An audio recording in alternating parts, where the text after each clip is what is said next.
So now we're going to talk about a full building evacuation. The same steps apply, the preparation steps as previously mentioned on the weekly fire test. The frequency of a full building evacuation depends on the type of building, but typically this is done every 6 months.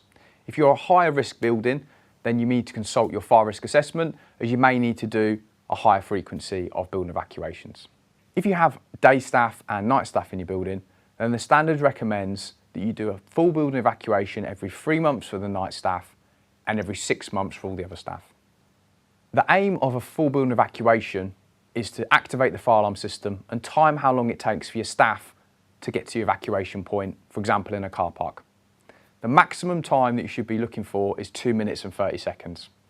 Anything over this then means you'll need to put other procedures in place to reduce the length of time it takes for people to evacuate your building.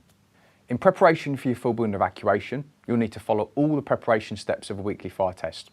You'll also need a stopwatch or a timer on your phone so you can record the length of time it's taken every member of staff to evacuate the building.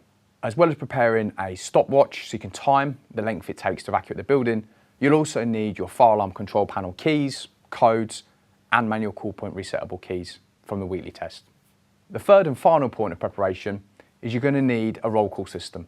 So you'll need a list of who's in your building. This can be a paper visitors book, or if you've got a tier account and you're using our digital visitor system, you can sign in remotely to check who's in your building. So when you conduct your full building evacuation, you should do this on a different day and a different time to your weekly fire test. You're going to follow the exact same process.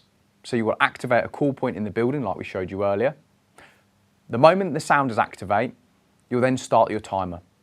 You'll then assist with the evacuation, and at this point you do not reset the fire alarm panel.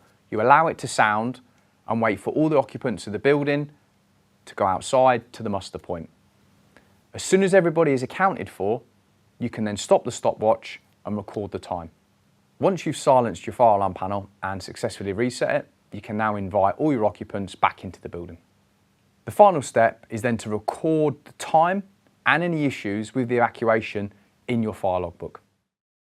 That's the full building evacuation done, and before we end there's a few important notes. The first important note is that you should do your full building evacuation on a different time and day to your weekly fire alarm test. The second important point is you should only inform key members of staff, i.e. fire wardens. The rest of the staff should be unaware to simulate a real life situation. If it does take more than 2 minutes and 30 seconds to evacuate your building, then you'll need to put special measures in place, consult your fire risk assessor and work out how you can reduce that time. Actions for reducing the amount of time it's taken to evacuate your building could involve increasing the frequency of evacuations and providing additional staff training.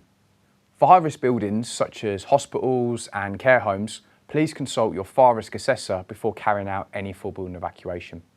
This is to ensure that any patients or residents are not disrupted while carrying out these tests.